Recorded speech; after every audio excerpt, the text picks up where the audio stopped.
Добро пожаловать на наш подкаст по-русски издалека. И с вами ваш ко-хост Тая и... Сергей! Привет, Тая! Привет, Сергей! Как дела? Отлично, я бы сказала. Планирую свою поездку в Турцию. А как у тебя дела? Вау, поездку в Турцию? Интересно, а ты знаешь, я там только что был. Да ладно! На самом деле я знаю, я видела твой видеоролик на Ютубе. О, круто, правда? Тебе понравилось? Да, было интересно посмотреть на то, что там вокруг происходит. Да, я думаю, что это видео было довольно-таки долгое, но я не мог его укоротить, потому что и так старался убрать все ненужное, оставить самое интересное. Но, ты знаешь, эти влоги, в первую очередь, я делаю их для себя. Как бы это такое, я бы сказал, на память. На память? Да, да. И если кто-то тоже хочет смотреть, мои подписчики, пожалуйста, милости просим. Вот. Да, хорошо. Ну, сегодня, как вы поняли, друзья, мы будем говорить о том, что Тая готовится к поездке в Турцию. Я там уже был, и она будет спрашивать меня вопросы о том, что лучше сделать в Турции, как подготовиться, куда сходить, что поесть, какие-то такие вещи, которые, я думаю, всем вам важны, когда вы готовитесь к поездке. Может быть, вы не готовитесь к поездке в Турцию, но в любую поездку вам будет интересно знать такие слова, такой вокабуляр. Да, так что я сегодня буду немножко, может быть, меньше разговаривать, потому что ты будешь отвечать на мои вопросы. Точно. Но знаешь, самый главный вопрос, мне интересно, тебе понравилось в Турции? Самый главный вопрос, да, мне понравилось. Я долго думал об этом, но какие-то были мелочи, которые мне не понравились, но в целом мне очень понравилось, да. А какое самое такое большое впечатление и что на тебя произвело самое большое впечатление? Так, я думаю, это очень хороший вопрос. Может быть, мы оставим его немножко на потом. Ну, как хочешь. Сначала я бы хотел все-таки поблагодарить тех людей, без кого бы не получилось у нас делать эти подкасты. Вы знаете кого? Тая, как ты думаешь, кто это? Я знаю Джоэла. Джоэла. Кого-то еще? Лиз. Давай, помоги мне. Джеффа. И Джоша, да. Это наши супер-патроны. Ну и, конечно же, все другие друзья-патроны. Вам тоже большое спасибо за то, что помогаете и поддерживаете наш подкаст, потому что без вашей поддержки это не было бы возможно. Да, спасибо вам. Вот. И также без вашей поддержки, да, я бы не смог есть вот эту вкусную штучку. Смотри, что у меня есть. У тебя есть вафельки. Вафельки. Класс. И это не просто вафельки. Смотри, какие это вафельки. Zero sugar. Без сахара. Без сахара, веганские вафли. Класс. Ванильные. Это ты в Турции нашел? Нет, это моя любимая нашла на Шоппи. Я тоже такие хочу. Попроси ее отправить мне ссылку. Хорошо, я скажу ей, да. И они очень вкусные, да. Я вот сейчас буду хрустеть, послушайте. Не слышно. Не слышно? А вот так. Так слышно, как ты только жуешь или говоришь с набитым ртом. Хорошо, тогда я сейчас запью чайком. Мне кажется, у тебя хорошее шумоподавление, поэтому не слышно АСМР, как ты хрустишь вафелькой. Как же мой АСМР не сработал сегодня, но ничего. Я буду стараться в течение нашего подкаста похрустывать время от времени. Может, что-нибудь да получится. Вот. Ладненько. Тогда начнем слушать. Ты готова? Слушать? Кого? Стой, подожди, я что-то пропустила. Слушать нас. Друзья хотят нас слушать. Кстати, нет, я забыл. У нас ведь есть аудиописьмо. Ёшкин кот. Я, как обычно, дед Сергей, все забыл. Сегодня мы будем слушать аудиосообщение от Тарьи. Ты слышала когда-нибудь такое имя Тарья? Нет, вообще. Очень необычное имя. Я слышал только имя вокалистки Nightwish. Ее тоже зовут Тарья. Поэтому мне было интересно услышать человека. Но эта девушка не из Финляндии, она из Германии. Послушаем, что же у нее что же ей есть нам сказать.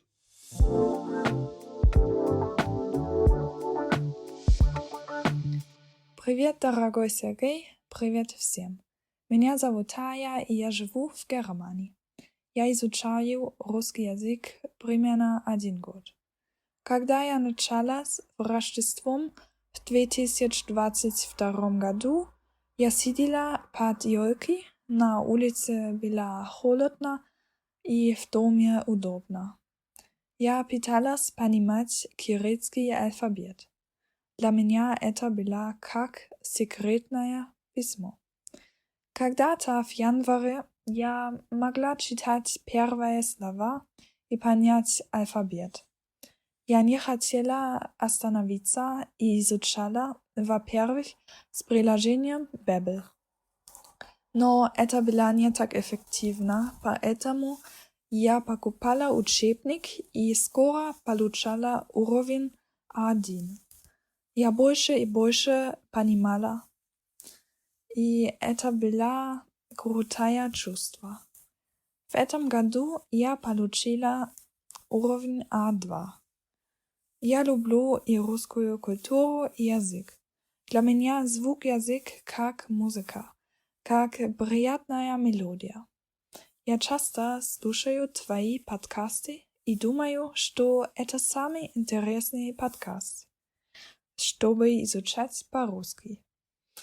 Он понятный о очень интересных темах, и можно найти выпуск для всех уровней. Мой любимый выпуск, конечно, история «Мы ограбим банк».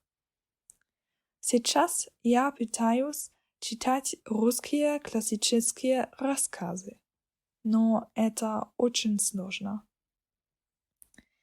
Я очень люблю холодные зимы и когда идет снег. Поэтому я хочу ездить в Санкт-Петербург, когда снова возможно. Я хочу видеть белые ночи. Моя мама была 30 лет назад в Санкт-Петербурге и купила там матрошка. Сейчас этот сувенир стоит на моем столе и всегда мотивирует не изучать по-русски. Но у нас в Германии тоже русские вещи. В моем городе есть маленький русский магазин, где мы иногда купим русские продукты. Мой любимый город в Германии – это столица Берлин. Я уже была там 3 раза. Это мультикультурный город. В октябре я снова буду ездить туда, потому что там есть большой русский рынок. Называется Россия. Но так это было все, я думаю. Я надеюсь, что однажды я смогу говорить по-русски как мой родной язык. А до тех пор я желаю тебе успех и удачи. Пока-пока!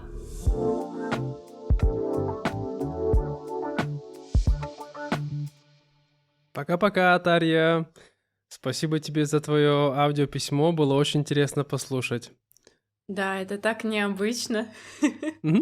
Да-да, продолжай. Нет, я просто хотел сказать, что Тарья, как и я, очень любит холодные зимы и снег. И я, когда слушал, я сразу подумал, ах, как я скучаю по холодным зимам и снегу. Я только не смогла понять, какой у нее самый любимый подкаст. Я видела по твоему лицу, что ты понял, но я не знаю, какой это. Называется, я забыл, честно говоря, полное название сам, но «Когда мы ограбим банк» или «Как мы ограбим банк». Это была история, которую я сделал еще, я думаю, 4 года назад, написал сам эту историю про то, как 2 человека из России приехали в Нячанг, во Вьетнам, и решили ограбить банк там. Это подкаст, номер, я сейчас вам скажу, какой, друзья, если вам это интересно, то обязательно послушайте. Довольно смешной такой подкаст. Я, когда начал только делать, любил писать небольшие истории. У меня было тогда больше времени, Сейчас как-то времени меньше, поэтому не успеваю делать такие вещи. Вот. Да, а что, если мы ограбим банк? Подкаст номер 28 и 29. Можете послушать. Довольно смешная история, мне кажется. Да, я такое еще не слышала, так что, может быть, и я послушаю. Мне даже любопытно стало. Послушай, да. Вот. Тарья молодец, ты хорошо говоришь по-русски, и продолжай в том же духе. И я надеюсь, что та матрешка, которая тебя мотивирует, она тебя не ругает, и она тебя не терроризирует, только по-доброму наставляет. Я просто представил, что такая матрешка стоит на столе, такая: «Учи русский! Сейчас!» Вот, мне даже стало страшно. Но я надеюсь, твоя матрешка добрая, и она тебя ласково зовет на изучение русского языка. Да. Вот. Ну хорошо, Тая. Что же, поехали? Давай, поехали.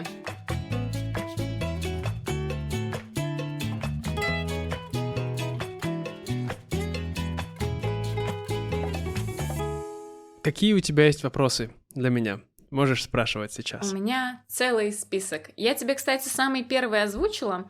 Что было самым вот таким интересным, вдохновляющим, что ты больше всего запомнил? Это очень трудный вопрос, потому что было очень много разных впечатлений, очень много эмоций, но я думаю, что если быть честным, да, положить руку на сердце, то, конечно, для меня это была свадьба моей сестры. Да, я Потому понимаю. что это было то событие, ради которого я туда ехал, это было то событие, которого мы все так долго ждали, и это правда была очень классная свадьба. Я думаю, было очень весело, мы много танцевали, разговаривали. Я познакомился с друзьями моей сестры, познакомился с друзьями мужа моей сестры. И да, это было просто незабываемое событие. Да, я слышу. Получается, у тебя прибавилось родственников. Да, моя турецкая семья. У меня есть уже вьетнамская семья, русская семья, и еще теперь турецкая семья. Да, представляешь, мне кажется, твои родители из Иркутска даже не предполагали, что оба их ребенка выйдут замуж за иностранцев. Да, вот. Я вроде бы не вышел замуж, женился, но тоже женился, хорошо. но, Сергей, ты понял. Нет, просто я хотел пошутить. Да, как вы знаете, друзья, или не знаете, в русском языке у нас есть два слова. Если, так сказать, ваш супруг будет мужчина, то вы, как правило, выходите за него замуж. А если это будет женщина, то вы женитесь на ней. Вот. Да, поэтому я решил подшутить над Таей немножко. Да, я могла сказать, сыграли свадьбу. Это более нейтральная фраза. Я, кстати, думаю, что слово «жениться» — это более вот распространенное, потому что они поженились, да? Ну да. То есть, поэтому, да. Ага, хорошо, Но давай дальше. помимо свадьбы у тебя было время походить вокруг Стамбула. Ты ведь в Стамбуле был?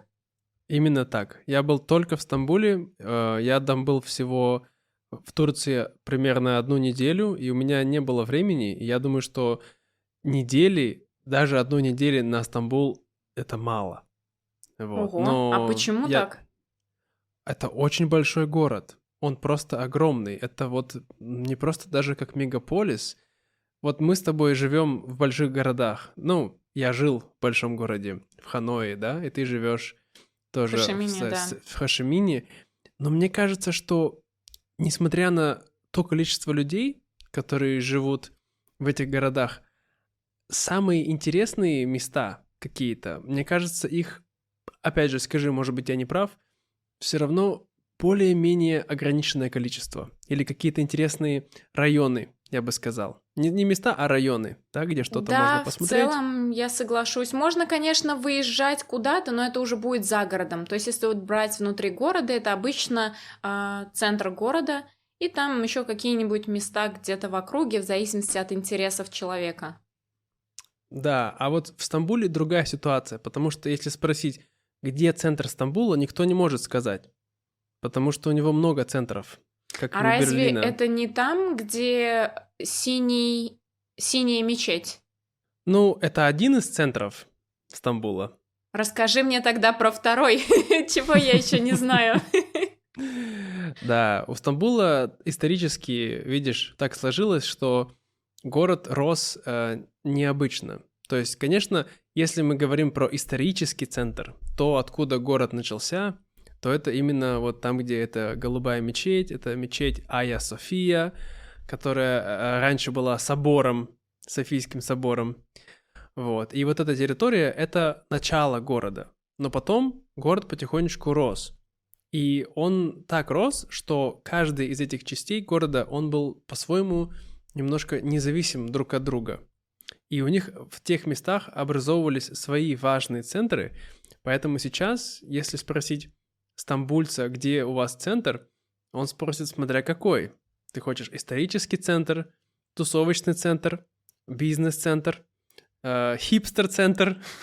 Как звучит забавно. Да, то есть Стамбул очень-очень разнообразный город. Там ты можешь найти все, что хочешь. Серьезно. То есть я думал, что я жил вот в таком городе раньше, как Ханой, да, но я понял, что все-таки это другое. Потому что Вьетнам, вот он реально как бы города, чем центральнее, тем как бы все вот тут такое более оно какое-то вот определенное, историческое, и дальше там оно уже все так расходится. Тут же все по-другому, я бы сказал. Знаешь, меня что больше всего интересовало? То есть я слышала много о стамбульской архитектуре, потому что там много интересных мест, но ничего не слышала про места какие-нибудь природные, то есть где можно посидеть среди деревьев, что-то такое. Ты знаешь, куда бы можно было мне сходить? Конечно, конечно. Если ты смотрела мое видео, возможно, ты помнишь, что я там был в парке. И этот парк, правда, огромный, он очень большой, и даже когда я был там днем, там очень приятно, и нету так много людей, как, не знаю, в каких-то других местах, и ты чувствуешь себя там очень приятно. Я, к сожалению, сейчас не помню, как называется этот парк, У но я меня могу... есть Мгм. запись того, что Далма-Бахча какая-то. Это вот не он? Да, Мгм. Долма-Бахче — это не то место, нет, это была их последняя резиденция турецких султанов, М. Долма-Бахче. А предпоследняя резиденция, которая была много-много лет, это была Топкапы. И вот, Мгм. собственно, рядом с этим Топкапы, с этим дворцом, находится этот большой парк. И когда я был там первый раз, я туда ходил утром, очень рано. Вот, и если Это сейчас там, я... где ты бегал, да, точно. Я помню, ты Да, говорил, что да-да-да-да-да. никто не занимается.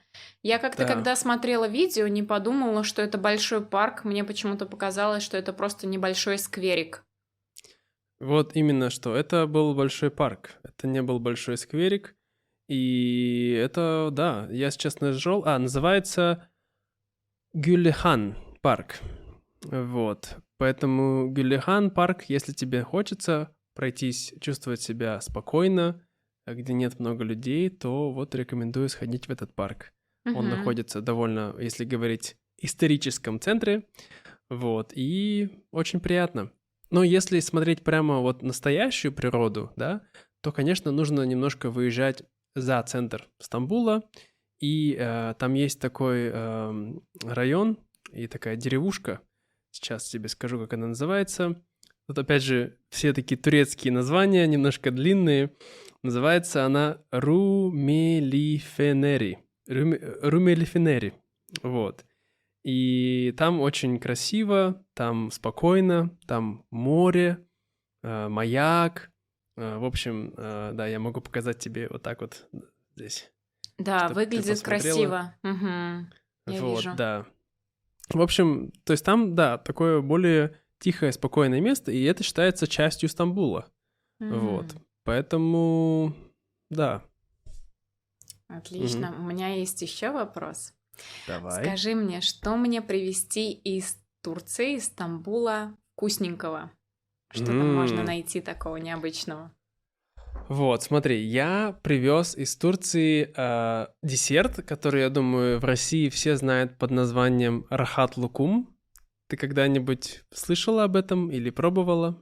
Да, это такие типа желешки, которые обвалены в сахаре, в сахарной Да, пудре. все верно, все верно. Я думаю, что, наверное, для азиатских людей будет лучше всего понять, это такие типа как мочи. Да, чем-то Вот, похоже, только да. квадратные и с Только орехами. квадратные, а не круглые, да, и с орешками. Но очень важно смотреть, потому что большинство из них, они готовятся без продуктов животного происхождения, но иногда бывает, могут использовать какие-нибудь типа желатин или молочку. Вот, поэтому лучше покупать в магазинах, где написаны ингредиенты. Мгм. К сожалению, там, где написаны ингредиенты, это могут быть не самые вкусные лукумы, но, по крайней мере, я думаю, все равно как интересный подарок ты можешь это сделать. И еще я привез из Турции такую вещь. Я не уверен, если она прямо турецкая, но она там продавалась. Возможно, ты слышала или пробовала. Мы называем это в России чурчхела. Да, у нас на юге она везде продается. Там есть чурчхелла? Там есть чурчхелы. Блин, Да. классно. А ты можешь описать, что такое чурчхела? Как я знаю, берут сухофрукты или орехи, их нанизывают на нитку и опускают в виноградный сок или в какой-то такой сок очень густой. И постепенно, слой за слоем, он высыхает, его опять окунают, потом опять вывешивают и высушивают, и получаются орехи в такой липкой субстанции. Да, она даже не очень липкая, я бы сказал, когда она высыхает, получается на вид как будто бы... Как даже пастила? не как пастила, даже не как желешка, а вот именно такая вот она, да, как пастила, наверное, что-то. А пастила по-английски тоже пастила? Я, кстати, не знаю такого слова по-английски. В общем, это очень вкусная штука, друзья, и я рекомендую вам попробовать. Это в России известно как грузинская сладость, но мне кажется, что это такая она вот тех мест, кавказская, может быть, она пришла из Кавказа в Стамбул, не знаю. Ну да, вот эти две вещи. И что еще? И еще я привез семит. Ты знаешь, что Что такое это? семит? Нет. Семит — это такой хлебушек. Он выглядит в форме, как наш бублик, я бы сказал, такой круглый. И он посыпан кунжутом. И он очень и очень вкусный. И он очень дешевый. Он стоит всего, я думаю, 25 центов за один хлебушек вот такой. То есть, я бы сказал, наверное, отдаленно похож на этот... да, на наш бублик, или как по-английски называют бейгл. Вот, но мне больше нравится. Почему-то он по вкусу, по консистенции, и его продают свежий на улице. Я привез 5 штук, мы их заморозили, и потом в духовке разогревали, и моя жена, ей очень понравился этот хлебушек. Классно. Да.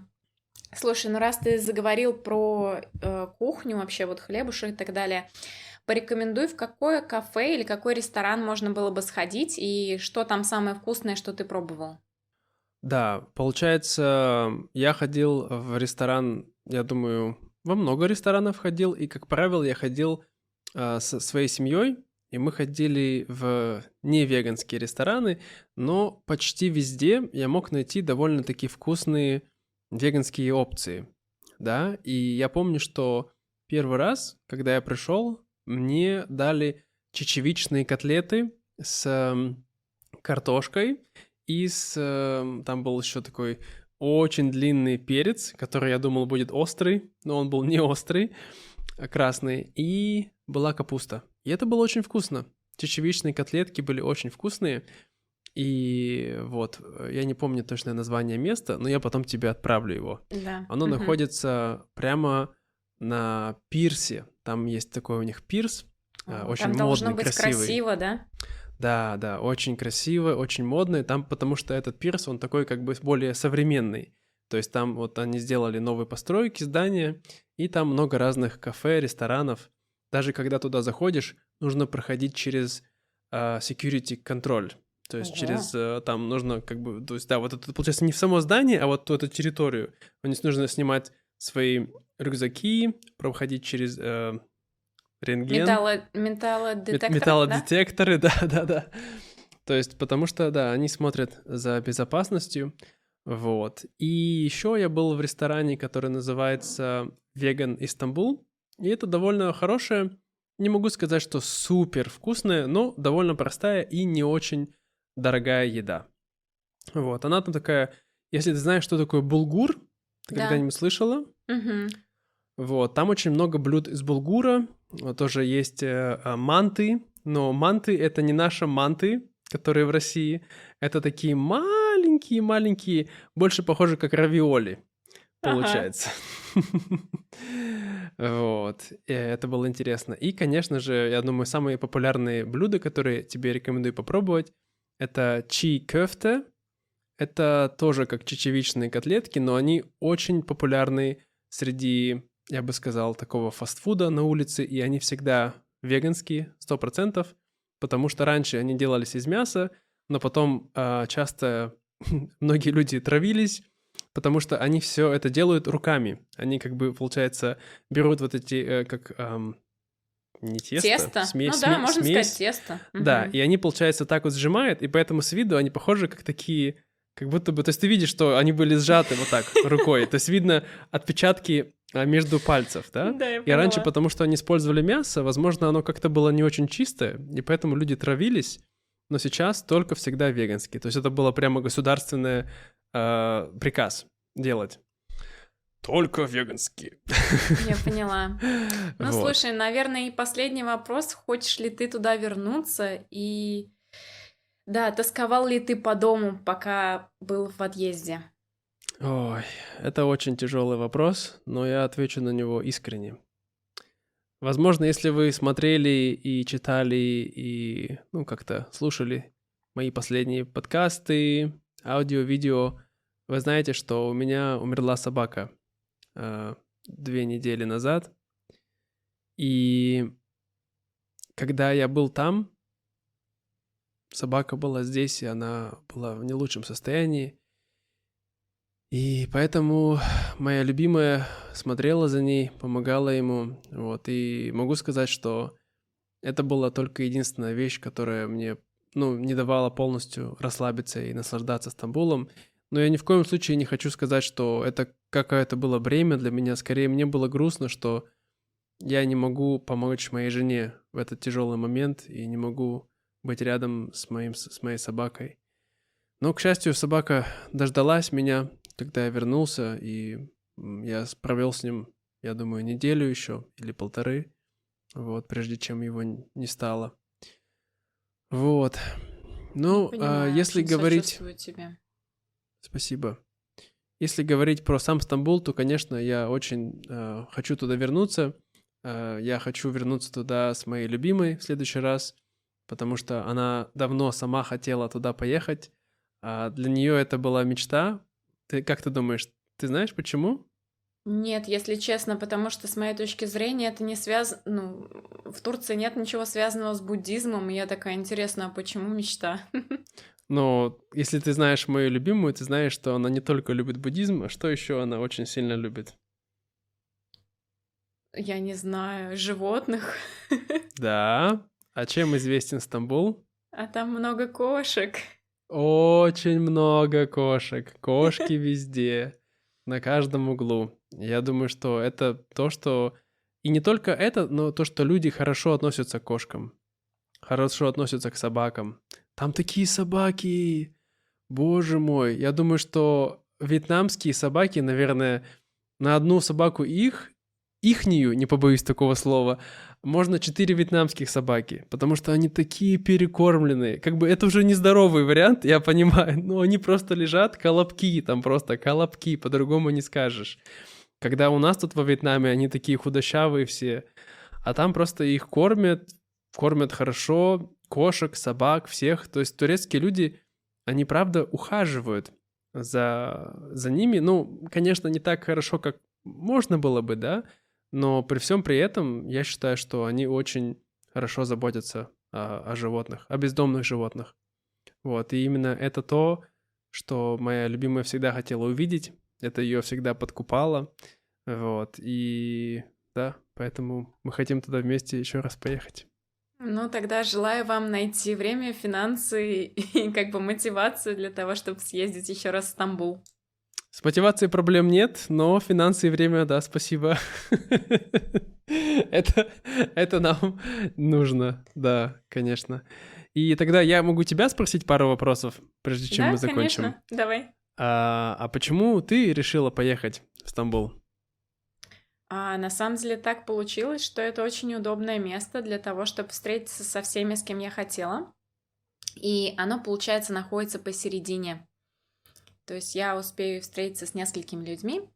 И мне лететь всего 13 часов, мне кажется, 10 или 13. О, здорово. То есть ты полетишь откуда? Как будет выглядеть твой перелет? На самом деле у меня прямой перелет из Хошимина в Стамбул, да. Ничего себе! Вау, это круто. Я в прошлый раз летел, если ты видела мое видео, то намного дольше. Да, Может ты быть, когда это... рассказывал в своем видео, как ты летел, я такая, боже мой, зачем он так себя мучил? Есть же прямые перелеты. Да, но, видимо, либо их тогда не было, либо ценник был немножко другой. Поэтому я выбрал, так сказать, более дешевый вариант. Такой. Ладно, хоть не автостопом поехал. О, да, я думаю, автостопом бы через Индию, через Пакистан, через Иран, через Сирию и потом в Турцию. Лучше не надо. Мне кажется, ты бы не доехал. Ну, какая-то часть бы от меня, наверное, доехала, может быть, ногами вперед, но тоже было бы неплохо. Да. Вот.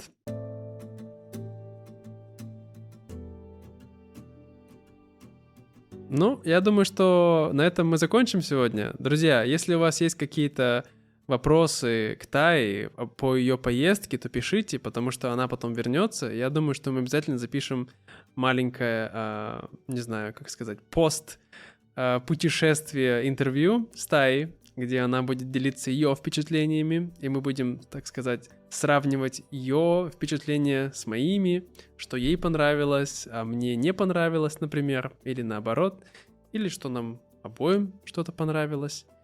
Вот, так что и можете писать вопросы. Да, поэтому... Да, я буду рада прочитать, и мне будет интересно ответить на них и действительно тоже поделиться опытом. Да. Ну все, всем желаю хорошего дня, утра, вечера, и изучайте русский, слушайте наши подкасты, и до скорого. Пока-пока. Пока-пока.